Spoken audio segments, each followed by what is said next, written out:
고요한 아침의 빛이 창을 넘어 흐르듯 혹은 저녁 노을이 지는 강물처럼 우리의 삶은 때론 평화롭게 흐르지만 때론 거친 물결에 휩싸이곤 합니다. 오늘 우리는 그 물결 중 하나인 분노에 대해 이야기 나누려 합니다. 어쩌면 지금 이 순간 여러분의 마음속에도 작은 불씨처럼 혹은 거대한 불길처럼 타오르고 있을지 모를 그 감정의 본질과 그 속에서 흔들리지 않는 평온을 찾는 지혜로운 길을 함께 찾아보고자 합니다. 현명한 마음, 바람에도 흔들리지 않는 연꽃처럼 귀 기울여 들어주세요. 이 이야기가 여러분의 마음에 따뜻한 등불이 되기를 바랍니다. 인생의 강물은 때로 고요히 흐르다가도 예기치 않은 폭풍 후에 휩싸이곤 합니다. 그 폭풍의 이름 중 하나가 바로 분노입니다. 동서양의 수많은 현인과 성인들이 한결같이 분노를 경계하라고 가르쳤던 것은 이 격정적인 감정이 우리의 삶을 얼마나 깊은 심연으로 이끌 수 있는지를 잘 알았기 때문입니다. 부처님께서는 분노를 우리의 지혜로운 눈을 가리는 미혹의 장막에 비유하셨습니다. 마치 안개 낀 산길처럼 분노에 휩싸인 마음은 사물을 있는 그대로 보지 못하고 올바른 판단을 내리지 못하게 합니다. 고대 그리스의 철학자 에픽테토스 또한 분노가 자신을 해치는 칼날과 같아 결국 타인에게도 깊은 상처를 남긴다고 경고했습니다. 가슴에 손을 얹고 지난 날을 되짚어 봅니다. 순간의 격정을 참지 못해 터져나온 한마디의 말, 한 번의 행동이 얼마나 많은 것을 앗아갔던가요? 소중한 인연은 바람 앞에 등불처럼 흔들리고 손에 잡힐 듯 했던 기회는 저 멀리 사라졌습니다. 때로는 물질적인 손실을 넘어 돌이킬 수 없는 후회와 상처만이 남기도 했습니다. 분노가 우리의 삶에 진정으로 이득이 되었던 순간이 있었던가요? 아마 기억 저편을 아무리 헤매어도 찾기 어려울 것입니다. 분노의 씨앗은 대부분 불행이라는 열매를 맺기 때문입니다. 그래서 진정으로 현명한 이들은 자신의 분노가 가져올 미래의 파멸을 미리 내다보고 아예 분노에 싹조차 틔우지 않는 길을 택합니다. 그들은 감정의 노예가 아닌 감정의 고요한 주인이 되는 법을 깨달은 이들입니다. 영국의 오래된 격언에 이런 말이 있습니다. 화를 낼 줄 모르는 사람은 바보이고 화를 내지 않는 사람은 현명한 사람이다. 이 말을 들으며 우리는 깊이 생각해 봅니다. 삶의 여정에서 우리는 어떤 사람이 될 것인가? 어리석은 바보의 길을 걸을 것인가? 아니면 지혜로운 현인의 길을 택할 것인가? 로마의 스토아 철학자 에픽테토스는 자신의 수행 경험을 통해 분노를 다스리는 지난한 과정을 이야기했습니다. 그는 마치 수행자가 자신의 마음을 관찰하듯 분노했던 날들을 헤아려 보라고 권합니다. 나는 매일같이 화를 냈었다. 그러던 것이 이틀 만에, 그 다음에는 사흘 만에 화를 내게 되었다. 만일 화내는 일을 한 달 동안 잊게 되거든, 그때는 신에게 감사의 제물을 올려라. 이 얼마나 솔직하고 아름다운 고백인가요? 분노를 다스리는 일은 하루아침에 이루어지지 않습니다. 마치 씨앗을 심고 물을 주듯 인내심을 가지고 꾸준히 마음을 가꾸어야만 비로소 평온의 꽃을 피울 수 있습니다. 분노는 결코 홀로 찾아오지 않습니다. 그것은 언제나 그림자처럼 수많은 감정들을 동반합니다. 미움과 슬픔, 갈등과 애증의 얽힘, 좌절과 실패의 쓴맛, 고통과 죽음의 어둠, 그리고 끝없는 후회와 미련의 그림자. 분노라는 감정은 그만큼 많은 불행과 절망을 들이우고 다닙니다. 데카르트의 통찰처럼 남을 증오하는 감정은 우리의 얼굴에 깊은 주름살을 새기고, 남을 원망하는 마음은 고운 얼굴마저 추악하게 변모시킵니다. 그러나 그 반대편에는 사랑이라는 따스한 감정이 있습니다. 사랑의 마음은 신체의 조화로운 빛을 흐르게 하고 우리의 맥박을 평온하고 힘차게 움직이게 합니다. 분노는 자신과 타인 모두에게 해를 끼치는 강력한 감정이며 그 파괴적인 영향은 때로는 우리가 예상치 못한 비극적인 결과로 이어질 수 있습니다. 한때 분노를 참으면 100일 동안의 근심을 면한다. 이 말 속에는 얼마나 깊은 지혜가 담겨 있을까요? 순간의 격정을 다스리는 작은 노력이 장기적인 평화와 조화를 가져다 준다는 중요한 의미를 품고 있습니다. 마치 작은 불씨가 큰 산불로 번지듯 순간의 분노가 장기적으로 얼마나 해로운 결과를 초래할 수 있는지를 명확히 경고하는 메시지입니다. 현명한 마음은 이러한 분노의 불길을 조기에 끄고 그 자리에 평온의 샘물을 솟아나게 합니다. 감정의 물결, 생명의 근원을 보듬는다. 우리의 감정은 마치 흐르는 물결과 같습니다. 잔잔하고 투명할 때는 생명을 부여하고 평화를 가져다 주지만 격렬한 폭풍으로 변하면 모든 것을 집어삼키고 파괴합니다. 특히 분노와 걱정이라는 격정적인 감정들은 우리 마음의 샘물을 흐리게 하고 생명의 근원인 몸과 마음에 깊은 그림자를 들이웁니다. 이러한 감정들은 우리 내면의 소중한 에너지를 고갈시키고 정신적, 육체적 건강을 해치는 주범이 됩니다. 부처님께서는 마음과 몸의 깊은 연관성을 강조하시며 마음이 몸을 이끄니 마음이 고요하면 몸도 건강해진다고 말씀하셨습니다. 이 얼마나 단순하면서도 심오한 진리인가요? 마음의 평화는 우리 존재의 전반적인 건강과 안녕에 결정적인 영향을 미칩니다. 고대 그리스의 위대한 철학자 플라톤 또한 몸의 건강은 영혼의 건강에 달려 있다고 말하며 정신과 육체가 불가분의 관계임을 역설했습니다. 우리 몸의 아픔은 종종 마음의 불안에서 시작되고 마음의 평온은 신체적인 치유를 돕습니다. 스트레스와 분노는 단순히 정신적인 영역에 머무르지 않습니다. 그것들은 고혈압, 심장병, 만성 소화불량, 면역력 저하 등 다양한 신체 질환의 직접적인 원인이 되기도 합니다. 마음의 짐은 곧 몸의 병이 되는 것이죠. 로마의 황제이자 사색가였던 마르쿠스 아우렐리우스는 우리의 삶은 우리의 생각에 의해 형성된다고 말했습니다. 이는 우리의 생각과 감정이 실제 우리의 경험을 빚어낸다는 의미입니다. 우리가 어떤 마음을 품고 있느냐에 따라 우리의 현실이 달라지는 것입니다. 분노는 종종 깊은 오해와 무지에서 비롯됩니다. 이를 해소하기 위해서는 스스로를 깊이 들여다보고 이해하는 자기 인식이 필수적입니다. 불교에서는 분노를 무지의 아들이라고 가르칩니다. 이는 분노의 뿌리가 알지 못함에 있으며 더 깊은 이해와 지혜를 통해 분노의 굴레에서 벗어날 수 있음을 시사합니다. 진정으로 건강하고 평화로운 삶을 살아가기 위해서는 균형 잡힌 생활 방식이 반드시 필요합니다. 이는 단순히 몸을 튼튼하게 하는 것을 넘어섭니다. 건강한 식습관, 몸과 마음의 조화를 이루는 적절한 운동, 피로를 회복하고 정신을 맑게 하는 충분한 수면, 그리고 마음의 짐을 덜어내는 효과적인 스트레스 관리가 모두 중요합니다. 이 모든 요소들은 우리 몸과 마음의 건강이라는 거대한 나무를 지탱하는 뿌리와 같습니다. 자신의 감정을 이해하고 관리하는 것은 자기 인식과 자기 조절이라는 지혜로운 과정의 핵심입니다. 이 과정을 통해 우리는 스트레스와 분노가 우리의 육체와 정신에 미치는 해로운 영향을 최소화할 수 있습니다. 궁극적으로 정신적, 육체적 건강은 서로 깊이 연결되어 있는 하나의 생명체와 같습니다. 분노와 걱정이 가득한 마음은 몸을 지치게 하고 이는 다시 마음의 건강에 악영향을 미칩니다. 그러므로 분노와 걱정이라는 혼란의 파도를 현명하게 다스리고 마음의 고요한 평온을 찾는 것이 우리 삶에서 가장 중요한 수행이 될 것입니다.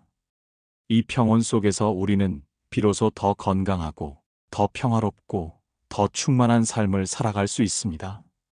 지혜로운 삶의 길은 마음을 다스리고 덕을 꽃 피우는 수행입니다. 분노라는 감정의 불꽃은 빨리 사그라들일수록 좋습니다. 마치 거센 불길을 서둘러 끄고 넘쳐 흐르는 물을 재빨리 막아내듯이 분노의 싹이 트기 전에 다스려야 합니다. 분노는 어리석음의 가장 명확한 표본과 같습니다. 노여움에 휩싸인 자신을 알아차리고 그 격정을 억누르고 이겨내야 합니다. 만약 그렇지 못한다면 그 노여움은 결국 당신 자신을 집어삼키는 독이 될 것입니다. 영국의 위대한 정치가 윈스턴 처칠에 얽힌 일화는 분노를 다스리는 지혜를 유쾌하게 보여줍니다. 언젠가 하원 의회에서 키가 아주 작은 웨지우드 벤이라는 의원이 격분하여 처칠의 발언을 신랄하게 비판했습니다. 그는 너무 흥분한 나머지 무슨 말을 하는지 제대로 알아듣기 어려울 정도였습니다. 그의 격앙된 비난이 끝나자 처칠은 한치의 동요도 없이 기다렸다는 듯이 차분하게 대꾸했습니다. 존경하는 웨지우드 벤 의원은 자신의 몸에 간직할 수 있는 이상의 분노는 자제하시길 바랍니다. 처칠의 품격 있는 위트가 빛나는 순간이었습니다. 그는 상대방의 맹렬한 분노를 단 한마디의 여유로운 말로 무심히 그리고 우아하게 무력화시켜 버렸습니다. 미국의 제3대 대통령 토마스 제퍼슨 또한 분노의 순간에 대한 현명한 조언을 남겼습니다. 그는 화가 나거든 말하거나 행동으로 옮기기 전에 마음속으로 열을 세어라. 그래도 화가 안 풀리면 100가지 세어라. 그래도 안 되거든 1000가지 세어라라고 말했습니다. 분노는 인간 본연의 감정 중 하나이며 때로는 정의를 위한 분노처럼 필요한 순간도 있습니다. 그러나 이를 통제하지 못하면 그 불길은 결국 자신과 주변 사람들에게 돌이킬 수 없는 해를 입힙니다. 부처님께서 분노를 우리 자신을 상처 입히는 불길이라고 표현하신 것도 이 때문입니다. 분노의 가장 큰 피해자는 다름 아닌 분노를 품은 자신입니다. 분노를 삭히는 것은 마치 상처를 치유하는 과정과 같습니다. 아리스토텔레스는 분노가 올바른 방향으로 적절한 대상에게 적절한 시기에 적절한 방식으로 나타나야 한다고 강조했습니다. 즉, 분노를 무조건 억누르기보다는 건강하고 적절하게 표현하는 것이 중요하며 때로는 분노의 감정을 통해 자신을 돌아보고 더 나은 방향으로 나아갈 수 있는 개선의 기회로 삼을 수도 있습니다.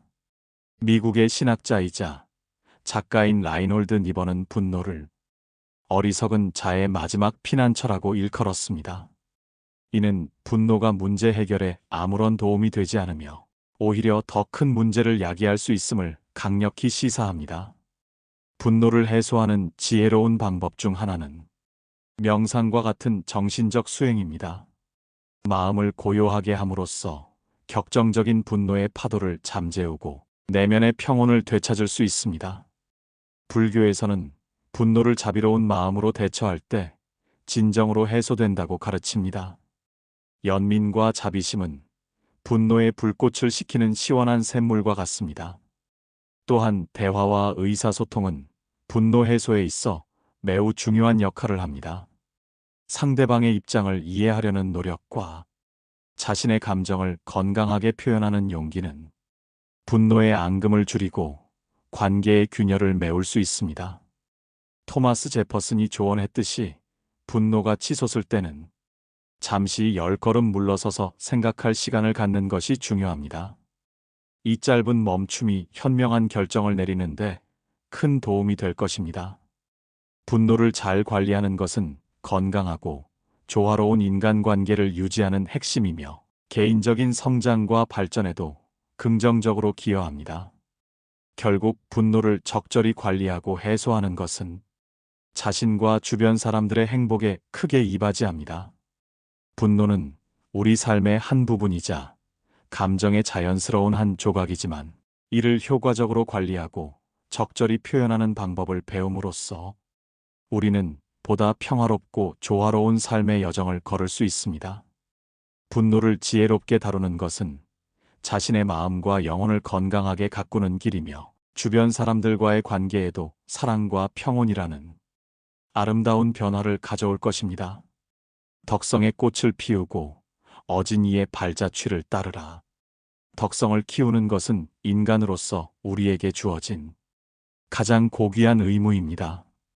어리석은 사람은 눈앞의 이익만을 좇고 남들의 존경과 명성에 목말라 하며 집에 있으면서도 시기와 질투에 사로잡히기 쉽습니다. 타인의 공약만을 바라며 오직 물질적 이득에만 의지한다면 그것은 수행자의 길이 아닐 뿐더러 진정한 행복과는 거리가 멀어집니다. 어리석은 생각은 결국 욕망과 교만을 더욱 부추길 뿐입니다. 16세기 로마 황제 페르디난트가 부다이 근처에서 헝가리 왕 요한네스와 격렬한 전투를 벌일 때의 일입니다. 독일의 노련한 장군 라이샤는 전장에서 용감하게 싸우다 숨진 기사의 시체가 운반되는 것을 눈여겨보고 있었습니다. 그는 그 기사의 용맹함에 깊이 감동하여 그의 죽음을 진심으로 슬퍼했습니다. 라이샤는 죽은 기사의 신분을 확인하기 위해 갑옷과 투구를 벗기게 했습니다. 그 순간 그의 눈앞에 펼쳐진 광경은 참혹했습니다. 싸늘한 시체로 누워있는 이는 다름 아닌 자신의 아들이었습니다. 주변의 많은 병사들이 그 처절한 광경에 울부짖었지만 라이샤는 아무 말도 할 수 없었습니다. 그의 눈에서는 눈물조차 흐르지 않았습니다. 눈 한 번 깜빡이지 않고 아들의 시신을 응시하던 그는 끝내 뻣뻣하게 선 채로 그대로 숨을 거두고 말았습니다. 엄청난 슬픔은 때로 사람의 모든 기력을 통째로 집어삼켜버립니다. 진정한 큰 슬픔은 말로 표현되지 않습니다. 장자 또한 슬픔은 마음이 죽는 것보다는 크지 않고 몸이 죽는 것과 버금간다고 말하지 않았던가요? 분노가 극심하면 우리의 생명 기운을 해치게 되고 생각이 너무 많으면 정신이 소모됩니다. 정신이 피로해지면 마음이 고통스러워지고 기운이 약해지면 질병이 찾아오기 마련입니다. 기쁨 역시 마찬가지입니다. 너무나 큰 기쁨은 때로 아무 말도 할 수 없는 깊은 경지에 이르게 하며 어떤 기쁨이라도 그 이면에는 일말의 고통을 품고 있다고 하지 않던가요? 부디 그대의 기쁨과 그대의 슬픔을 아름다움으로 치장하십시오. 마음이 과격해지지 않는다면 그대의 마음에는 항상 아름다움으로 꽃핀 슬픔과 기쁨이 함께 어우러져 조화를 이룰 것입니다. 우리는 남을 위해 착한 일을 하는 사람을 착한 사람이라 부릅니다. 그리고 착한 일을 위해 기꺼이 고생까지 마다하지 않는 사람이라면 더욱 그러합니다. 만약 착한 일을 하다가 고난과 역경을 겪게 된다면, 그리고 그 고통 속에서도 굴하지 않고 선한 일을 계속해 나간다면 그는 더없이 훌륭한 사람입니다. 만일 그가 그 선한 길에서 자신의 생명까지 바친다면 그는 진정한 영웅입니다. 이렇듯 밤낮으로 자비로운 마음을 생각하는 것만으로도 우리는 착한 사람이 될 수 있습니다. 남을 이기려 들지 않고 자신을 내세워 자랑하려 하지 않으며 다른 이들을 해치지 않는 것만으로도 우리는 선한 삶을 살아갈 수 있습니다. 그렇게 된다면 그대에게는 원수가 생기지 않을 것이며 사람들의 비난 따위는 들려오지 않을 것입니다. 바로 이러한 고요하고 덕스러운 삶 속에서 우리는 참으로 비밀스러운 행복 하나를 깨닫게 됩니다. 그것은 바로 우리 자신과 세상의 모든 존재가 서로 사랑하며 살아나간다는 지고한 진리입니다. 인생에서 선한 행위를 하는 것은 매우 중요하며 이러한 이타적인 행동은 타인뿐만 아니라 우리 자신에게도 헤아릴 수 없는 이로움을 가져다 줍니다. 이타적인 행위는 타인의 삶에 긍정적인 영향을 미칠 뿐만 아니라 더 나아가 사회 전체의 평화와 번영이라는 아름다운 변화를 가져올 수 있습니다. 불교에서는 이타행을 자비의 실천이라고 가르치며 이는 모든 존재에 대한 무한한 사랑과 깊은 연민을 바탕으로 합니다. 자신의 이익을 넘어 타인과 공동체의 행복을 추구하는 것이야말로 진정한 지혜와 자비의 표현이라고 할 수 있습니다.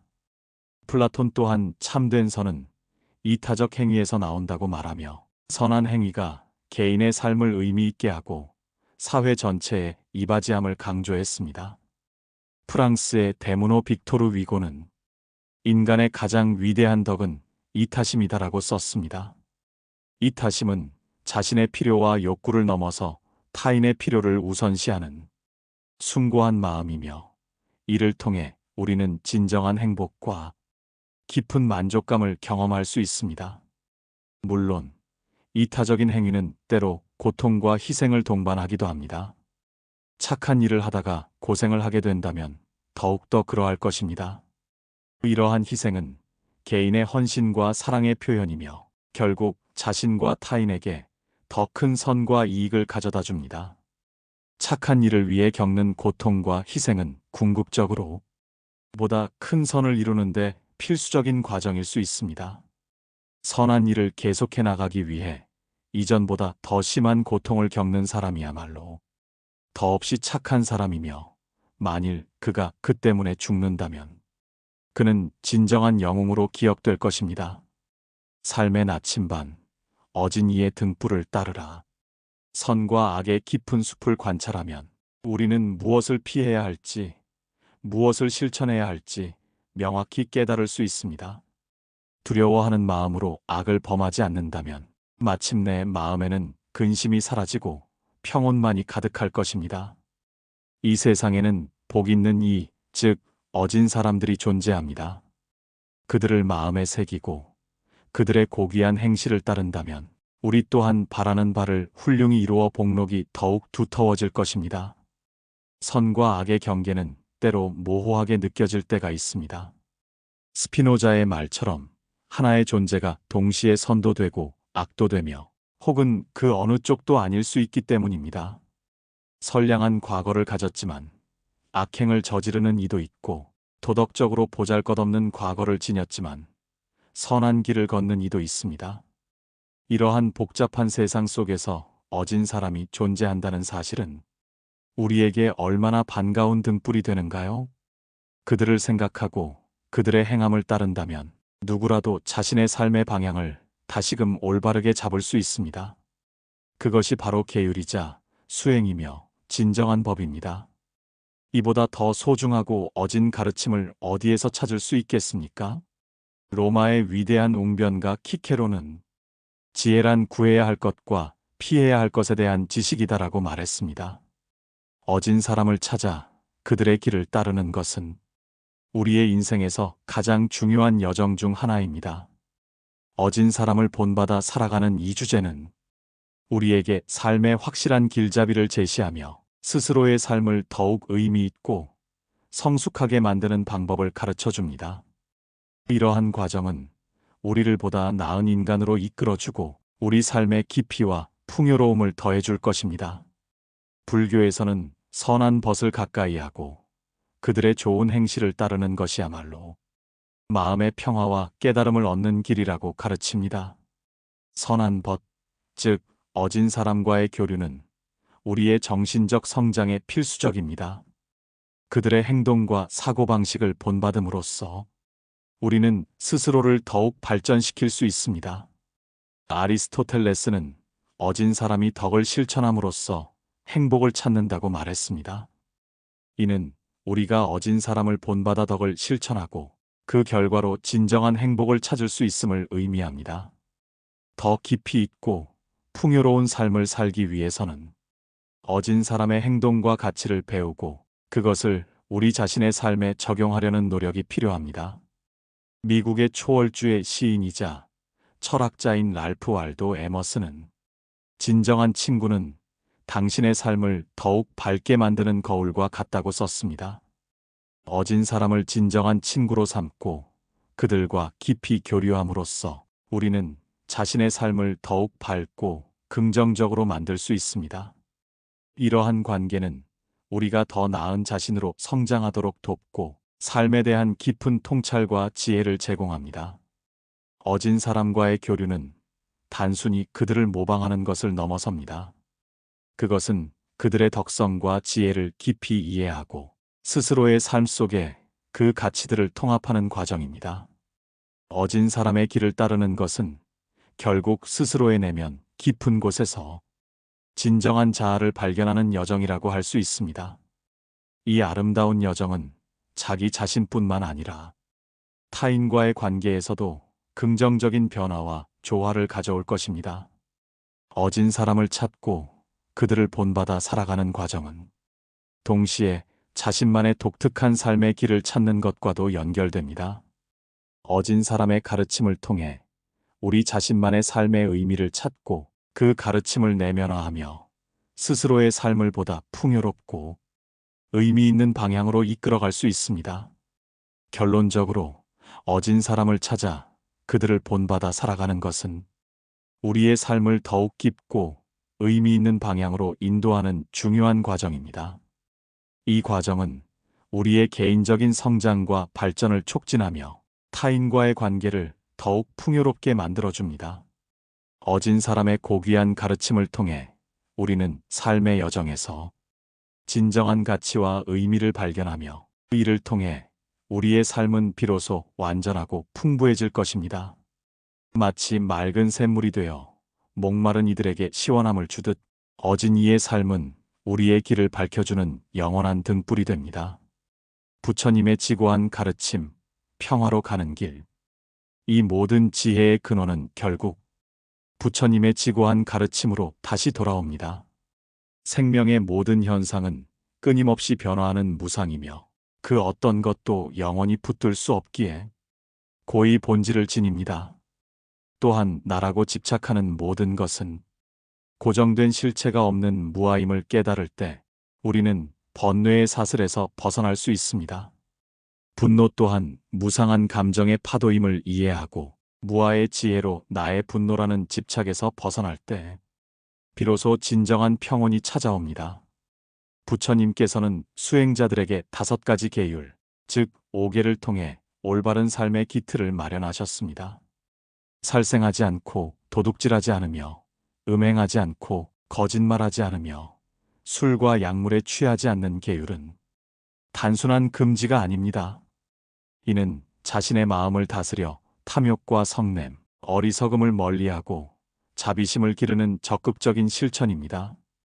특히 타인에게 해를 끼치지 않는다는 가르침은 분노를 다스리는데 가장 근본적인 토대가 됩니다. 몸과 마음으로 악을 짓지 않을 때 우리는 진정한 평화를 얻을 수 있습니다. 또한 부처님께서는 팔정도를 통해 깨달음에 이르는 8가지 바른 길을 제시하셨습니다. 바른 견해, 바른 사유, 바른 말, 바른 행위, 바른 생활, 바른 노력, 바른 마음 챙김, 바른 선정은 우리의 삶 전반에 걸쳐 지혜와 자비를 실천하는 구체적인 방법입니다. 분노가 일어날 때 우리는 바른 마음 챙김으로 그 감정을 알아차리고 바른 사유를 통해 그 본질을 꿰뚫어 보며 바른 노력으로 분노를 극복하려 애써야 합니다. 그리고 궁극적으로 바른 선정에 들어 마음의 평온을 얻는 것이 바로 부처님의 가르침이 우리에게 주는 삶의 나침반입니다. 우리의 마음은 마치 드넓은 바다와 같습니다. 때로는 거친 폭풍에 휘말려 거대한 파도를 일으키기도 하지만 본래 그 바다는 깊고 고요하며 맑습니다. 분노의 파도가 일더라도 그것이 우리의 마음 본래의 평온함을 해칠 수는 없습니다. 다만 우리가 그 파도에 휩쓸려 스스로 고통스러울 뿐입니다. 부처님께서는 마지막으로 게으르지 말고 정진하라고 말씀하셨습니다. 깨달음과 평화는 저절로 찾아오는 것이 아니라 꾸준한 노력과 수행을 통해 얻어지는 것입니다. 자신의 마음을 지키고 선한 행위를 쌓으며 지혜를 갈고 닦는 노력을 게을리하지 않는다면 그 어떤 번뇌의 불길도 우리를 태우지 못할 것입니다. 마치 연꽃이 진흙 속에서 피어나되 더러움에 물들지 않듯 우리 또한 세상의 번뇌 속에서도 고요하고 청정한 마음을 유지할 수 있습니다. 이러한 부처님의 지고한 가르침은 시대를 초월하여 우리의 삶에 깊은 통찰과 평온을 선사합니다. 분노의 불길을 끄고 탐욕과 어리석음을 내려놓으며 자비심을 꽃 피우는 이 길은 곧 우리 자신이 부처가 되는 길이자 모든 존재와 더불어 평화롭게 살아가는 길임을 깨닫게 합니다. 부디 이 가르침이 여러분의 삶에 영원한 지혜의 등불이 되기를 기원합니다. 우리는 격정의 파도 속에서도 흔들리지 않는 마음의 연꽃을 피우는 지혜를 함께 나누었습니다. 삶의 구비마다 마주하는 감정의 소용돌이 속에서도 이 작은 깨달음들이 여러분의 내면에 고요한 샘물처럼 스며들어 진정한 평화와 행복으로 이끌어 주기를 소망합니다. 부디 저의 이야기가 여러분의 마음에 잔잔한 위로와 깊은 울림이 되었기를 바라며 늘 고요하고 지혜로운 빛을 따라 살아가시길 진심으로 응원합니다. 이 소중한 지혜가 마음에 닿으셨다면 좋아요로 마음을 표현해 주시고, 앞으로도 더 많은 삶의 아름다운 이야기들을 함께 하고 싶으시다면 구독으로 발걸음을 함께 해주세요. 마음쉼톡이었습니다. 감사합니다.